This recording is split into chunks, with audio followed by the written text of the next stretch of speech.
So we're here with Sandra and Smokey, the people behind Home is on Donkeys. And I've actually got a really interesting thing today because I looked in the archives of when we very first met, and it was the 11th of December, which is the day we're filming this, 2022. Exactly 2 years ago, which is really... So last week's cancellation was probably written in the stars to be here. In a pub in King's Cross. King's Cross. Yeah. Yes, yeah. Just before you closed down the stall. Yeah. 10 days because we closed the 21st of December. Exactly, which is probably a really good place to start. Yeah. So for those people who don't know the Home is on Donkeys, which I cannot believe why, tell us all the story of how you ended up here in Leytonstone. Well, we opened Home is on Donkeys in a very small stall inside the Wood Street Market in Walthamstow about 7 years ago. In 2017. In 2017, like with basically nothing, like 2 cookers from 1989, about 5 pans and pots, a lot of passion, a lot of knowledge, and with a super Mexican DIY attitude. And it was like a shot in the dark. And it blew up. So basically, we became quite famous quite quickly in the community, even though at the time Walthamstow was going through a little transformation. Not a lot of people knew what Mexican food was. And a lot of new people moved in, and basically, us being also new in the community, basically created this synergy with the new people coming to Walthamstow and us as a new business, and that catapulted us to TV, being on the BBC, winning food competitions, and basically after 6 years or so, we outgrew the space, and as you just rightly said, so it was written in the stars that we are in the venue that we are now. Someone was leaving and the space became free. At that precise time, we were looking for a bigger space so we can... We had just decided we were going to give notice in our old space. And out of the blue, no one knew that we were looking, and we got a phone call about this place becoming available. Like, just thought, what? And we also got introduced to you. So, weirdly. It was all at the right time. But you know what's really weird is when we first met, we like chatted about you, and it was when you were closing down and you were getting ready to close. And literally, I went back and I was like looking on Instagram and all, and it was just like people almost like when Take That decided to split up, and it was like, we can't believe you're leaving Walthamstow. Why are you going to Leytonstone? Like it was unbelievable, wasn't it? The amount of people who were just, what are you doing to us? It was. I think we moved into Walthamstow at a point where literally so many people from Hackney primarily, but they were moving in and they were starting families. So we literally got to get customers in where they were meeting each other. Then they got married, then they had kids, and all of that happened. So we really became part of the community. So it was awesome to have, the luck of winning competition. Well, it wasn't only luck, it was the knowledge and the hard work, but like winning competitions and being on TV and all of that. But I think it wasn't just the following, like it was just being part of that community that people reacted really big towards, And then you set up the store we're in now, in Leytonstone. First brick and mortar, big decision. Big, scary, big very decision, scary. but very scary. I remember when we were going through the pre-opening and you were just saying, we're never going to be there for April, we're never going to be there for April. No. Don't worry, it's fine, it'll all come together. Definitely having a good team who has done it before, it helped a lot. Trust me, I don't know if every person that opens restaurants go through the same thing. Maybe the first one, because then after the first one, maybe you know what mistakes you've made. But it was hard work with capital H. And it still is, but opening was really I'm remembering the first few months, and I just can't believe it. We did it. But I mean, a lot of the things we still have that same DIY attitude. So I think that there's probably things that we could have hired and bought and things, and we'd still be like, no, let's just do it ourselves. Yeah. So, but yeah, I think that without, I really don't know what we would have done if we hadn't met you, because the kind of whole concept of putting together a forecast and understanding, because we literally had started with like a little bit of savings. We were literally sat at a cafe, pen and paper, just figuring out what we needed to buy and understanding how we could scale up a business was just experience that we didn't have. So even though like physically opening up was really, really tough, I think that we wouldn't have been able to do it if we also had to learn the other side from the ground up. Yeah. So yeah, that was pretty key. So what's the difference between the restaurant now to when it was in the market?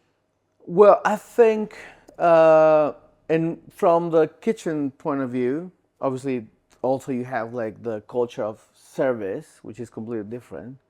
It was being able to have like a proper kitchen now, and also being able to deliver all these ideas that I had in the back of my mind that I couldn't realize or I couldn't perform because I didn't have the space or the tools or the time and or the team. Yeah, and also people who knew us from the market came with a lot of expectations about the new place, and it was a lot of pressure about like being able to deliver those expectations. And from the service point of view, it's like day and night, being in the market, being the one that makes the food in front of them, serving the food, to performing table service and learning the 12 rules of service and how to manage a complaint or someone is not happy or etc. is a completely different ball game. Managing a big team. That was the one thing. Training, getting people in. I probably still. I had a meltdown when we saw how many people we were hiring. I just went like, "What do you mean? 15 A friend of ours people? told us like you're probably gonna need about 40 people, and I was like, no way. But I tell this to my staff. When I opened, I thought it was about cooking. When I started like in the hospitality industry, and it is about cooking. It is about good food, but the most important skill is managing. You know, you could be the greatest chef, but if you don't have the managerial skills, it's very difficult to make it. And having someone who can coach you and guide you and mentor you on those aspects is very, very important. Which I think also who introduced us, Michelle, it was really key having her on board as well, because with the 15 plus years experience that she has in hospitality, like she helped us, like she introduced us to the 12 steps of service, and like, because we, in the old spot, it was 4 or 5 seats that people just collected their food, and here's just learning how to set up a table, like what happens first, like the importance of a host and how they basically man the ship for the whole day, and like just getting the team set up through her, like doing the training, and then Charlie, our first general manager, who was also just having his first experience of being a general manager. But some people just like have that nature of being in hospitality, like Charlie has it, and we had known him for years. So I think it was just like the right combination to set up a team the way that we kind of envisioned for Homies. A big adventure for everyone. Yeah. It's funny, isn't it? Because like when we look at the numbers, obviously every week, and I look at them in silo to an extent, and you could almost see when different people were on the door based on the covers and the revenue, and it's those little fine margins that you don't realize make a massive difference to. It's terrifying being the host and manning the table plan and like figuring out when you can squeeze more people in and not, and that makes the difference to the bottom line. But like obviously those types of things we had no clue. It's like it's being like a jazz player. You have to improvise on the spot. Like I have no table, but I'll produce one out of thin air. There you go. Exactly. And then you have to manage the whole booking system to allocate a non-existent table. Yeah. And I think there was also like an element of losing some of the fear that we had, because there was a lot of expectation around us moving from a small place, and when people started coming, they didn't realize how big it was. And I think Charlie told us this a lot, but you start learning not everyone is going to be happy, and it's not because we don't do good food, because we do great food, and the service is great, but the expectations that anyone has when they come to a restaurant are quite different than when you just go to a small market stall. And to be able to understand that and also let it go, and it having not mean that you're not striving for excellence, but that's just how life in hospitality works. It has been a crazy thing to experience. So the other reason probably that it's so busy is when it opened, Grace Dent came in, she loved it, out of the blue, opening night. That was nice. She did another review, went really well. Infatuation, top 100 new restaurants. Hardens, like there's been some takeover wars. Like there's been some big stuff. Like how does that put pressure on the restaurant? Because I guess some people coming in want like the grunginess and the authenticity of the market. But like that involvement, it must be hard to keep the balance. Then you have all the pressure of all these people coming in going, it's brilliant. And I, like the fool that I am, during my, I think, little first break, I watched the season 2 of The Bear. And watching that, it was like our life story, because it was like a little sandwich shop. It closed down. They opened a restaurant. Now they need to get a team, and I'm probably gonna spoil this if people haven't watched The Bear. But at the end of the second season, ends up being reviewed by one of the biggest food critics, and I knew exactly how that felt, because we knew she had been to the restaurant, and for 3 weeks. The stress of like, oh my God, is it gonna be good? Is it gonna be bad? And it helped a lot, but also increases the expectations for people coming in. Yeah. So you have to grow a little bit of a thick skin, knowing that you won't be able to please everyone. Yeah. But also to be true to yourself, and to not deviate of what is your philosophy and why do you do things the certain way, or why do you do them the way you do. The thing with the cutlery was like a pretty massive thing. Her review also dropped on the 3rd of June, which is our homie's anniversary. So that was like a pretty big thing. And over the next 6 months, we just saw a stream of people coming in because of the review that would have never come to Homies. Yeah. So just by looking at them, they're not from East London, they're older. What are they gonna think about the food? And obviously you get the not so spicy, and there's it's just great that they got to motivated by Grace to come and try the food. And some of them we've seen again and some of them we haven't, but it's just that thing that Smokey's saying of just staying true and there's no cutlery. You don't eat tacos with cutlery. Even though it's a restaurant. Yeah, exactly. Or, from other expectations that have built on now, people now go a lot more to Mexico City, they go a lot more to Oaxaca. We get a lot of Americans coming in and they go why aren't the tacos cheaper? Why aren't your salsas free? Yeah. And that's also just sticking to what we know we need to do both as a business, but to stick to the way that we believe Homies should be. Yeah. So what's the philosophy? So we, it's very complex, but me as a chef personally, I take basically a scientific approach to cooking, but also because I come from an artistic background, is hugely about imagination and creativity and a Mexican attitude. And why is this? It doesn't matter where you are in the world, you put a Mexican in the middle of Sahara, he's gonna find something that he can make Mexican, and he's gonna make food out of it. So obviously, there's a lot of stuff that you can get in London, in the UK, that is typically Mexican, but you have a lot of other ingredients, and the true measure of a chef is being able to take those things and create something, and by doing it with Mexican hands, it becomes Mexican food.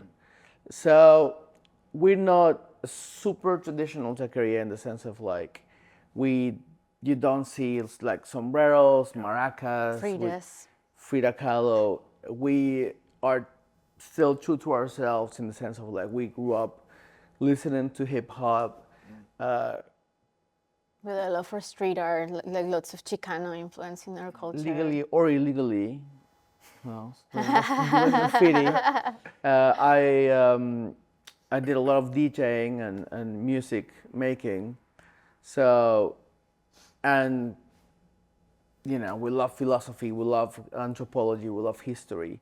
So we try to mix everything into something that you can eat. Yeah. So obviously it is complicated for people that come and they want to see the picture of an abuelita on the wall, and they want to see the same dish that they had in Oaxaca when they were on holiday. And when they get is something that is being made in London in 2024. Yeah, we definitely don't fit the mold of what people think of like a taqueria. And when they come here and we serve them birria with no broth and no cheese on their tacos, they're like, this isn't birria. It's like, well, there's another type of doing birria. But you know, I think that we talk about like there are challenges with this thing of not fitting the mold, but it's actually pretty exciting, and the people that get it love it. Yeah. And there's lots of people that do get it, and that now they've gone through our menu 3 times, and now they come and they just want to see the specials, because the specials is where like Smokey and the team are just not only doing the thing of using seasonal produce in the way that he's speaking about, bringing in the philosophy of being a Mexican chef, but having fun with it as well, and like having, I don't know, like a duck taco, like a 5-spice duck taco, for example. And I know people are going to think, well, that's not traditional. No, but it's Mexican, and it's very homies to do stuff like that. And it's, I guess, when restaurants sometimes in London can take themselves too seriously, people just come into an environment like this, great music, eating with their hands, getting messy, like exploring. Is just sometimes that fun element is what makes it so cool, right? I mean, I think it's serious cooking and on a very not serious environment. Like you see the restaurant is like full of color and graffiti, and we play NWA, right? And the food is fun in the sense of like you eat with the hands, and you're gonna need a lot of napkins. And you're gonna get messy with your friends. You know, it's a bit like intimidating when you go to a restaurant and the music is very low and you feel like you're being watched, and sometimes you're being judged from the wine selection that you made to how you're gonna eat that little micro canapé on the plate. But and there's times for that. But for us, of course. For us, it's like before we came here to UK, we used to go a lot to Puebla. We have really good friends that live there, and it's a great city for food. And we'd all just get together and buy different things at the market, and then just put together this whole meal. And like the kind of that memory, maybe for us it's not the abuelitas, but it's the memories of hanging out with friends, eating all the best Mexican food while listening to records, after being like shopping for vinyl, for art, and just like that feeling of being together with friends. That's what we want people to feel when you come here. So yeah, there might be, you know, a time where you want to take your girlfriend to a dimly lit restaurant, really soft music, and that's cool. But when you want just to hang out with your friends, your family, now your kids as well, like that's when you bring them to homies. And you won't leave hungry. No, that's for sure. Yeah, we're pretty definitely pretty generous. Yeah. Sign of a good restaurant. Yeah. So for those people who are probably thinking, where did the name come from? Back of a fag packet? So I answered that question like countless times. So now you have to. So, like I was saying, I think we were very influenced by Chicano culture when we were growing up, and we grew up in Tijuana, right? So we did go to the States a lot, and so the homies is just a reference to that. Yep. And then growing up in Tijuana, there's a main street that was very popular with tourists since the beginning of the 20th century. And, you know, Mexican DIYers saw an opportunity to set up some like photo souvenir type of thing with a big cart and being led by a donkey. So they'd have sombreros and they get the gringos up and take their picture. But back then with the really bright flashes, when they developed the picture, you couldn't see the donkey. It was white. So they came up with painting it with stripes so that it would show up in the photo. And so those are now known as sonkies, but it's basically they painted donkeys as zebras. And that's where the donkeys comes from. And that's why you'll see like lots of zebra prints, and you'll now see the kind of, a customer gave us like a little donkey that we named Ramon, and Ramon has evolved. Now we have a huge Ramon here in the restaurant. So it's it's basically just a homage to the place that we grew up in and the culture that we come from. And also, I think, purposely was to have a name that it wasn't stereotypically Mexican, like Café Juanita, or which is cool. But I think we just wanted to just. We had a Mexican complaining in a Facebook ad that we had on, like, I'm Mexican, I'm so offended by your name. It's like, why? Yeah. Like, okay, I get it. You might think of like, you know, the Mexican with the sombrero and the donkey, but it just doesn't come from that place. It's just from. You're definitely not Café Juanita. No, I think that's for sure. I think you replied and explained why, and then she was like, "Oh, I apologize. I'm not longer triggered." For sure. And then last question. Yeah. What's next? So, well, I think as I always say, is to keep the ship on a steady path, and on my personal journey as a chef, working on a book. Amazing. So if I ever stop being a chef, I could say this is my legacy. 100%. And well, developing homies with possibly different revenue streams. Yeah. Potentially, you know, expanding the business. But yeah, I think homies has the potential to be just more than a restaurant. Yeah. So I think since the beginning, we were very careful of like growing slowly but sustainably, I guess, in a way. And the question that we probably got the most right after opening this one is like, when are you opening the next one? It's like, are you crazy? Do you know how hard it is? Yeah. We were offered like venues left and right, Yeah. especially during the first year, with all the reviews and being on food hospitality websites. We got tons of offers of venues. But it is hard. So you have to be like, not just because the opportunity is there, you just have to go and take it. You have to think really carefully. Yeah, exactly. Can you stretch yourself enough? Yeah.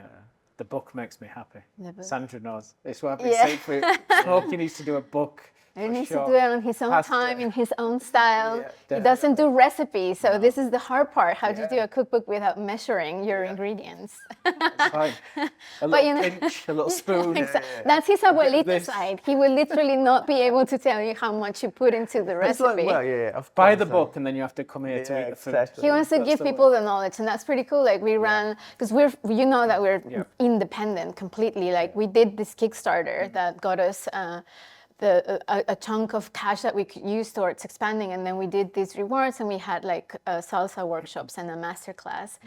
And for the salsa workshop, you couldn't just get the head around like, but you have to teach people the recipes. Like, no, I just want to give them the knowledge. It's like, that's great, but how are they actually going to make the salsa?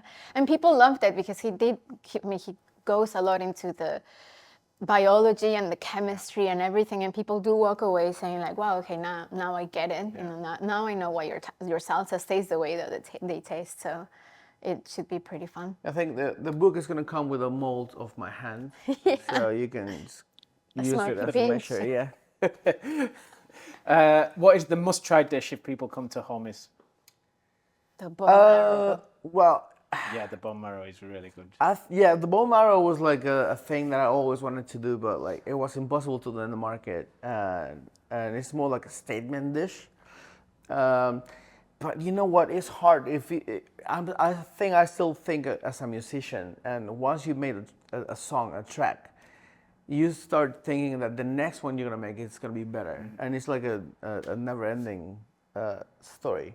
But I would say, probably, if you come to Hummus and Donkeys, try any of our veggie options, because that's also the true measure of a chef is like what he can do with vegetables and seafood. But like if you see menus across the board, at least on the Mexican sector, look at the offering of what other veggie options out there, and they're not great. So definitely, if you come to Hummus, try anything that is made with vegetables. And obviously, we have plenty for the meat eaters. The steak, the way we do it is unique. Probably Albirria is pretty different, so you might want to try that. No, Priya is the thing is the way it was supposed to be.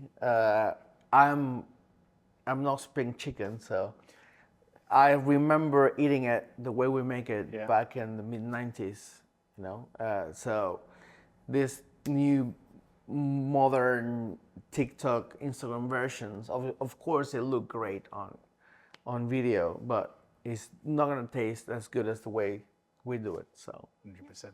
So we are located in Leytonstone High Road, a massive, colorful building full of graffiti and color, inside which and outside. mysteriously is difficult to find for any Amazon driver, because they always miss it. But if you are on the high road, there's no way you can miss this building.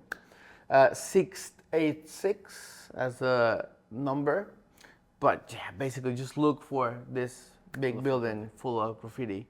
Yeah. No chance you can miss this. Bring the friends and family. Bring your friends in, and if I can leave you with one piece of advice, remember this: Caesars, there are many. Life, there is one.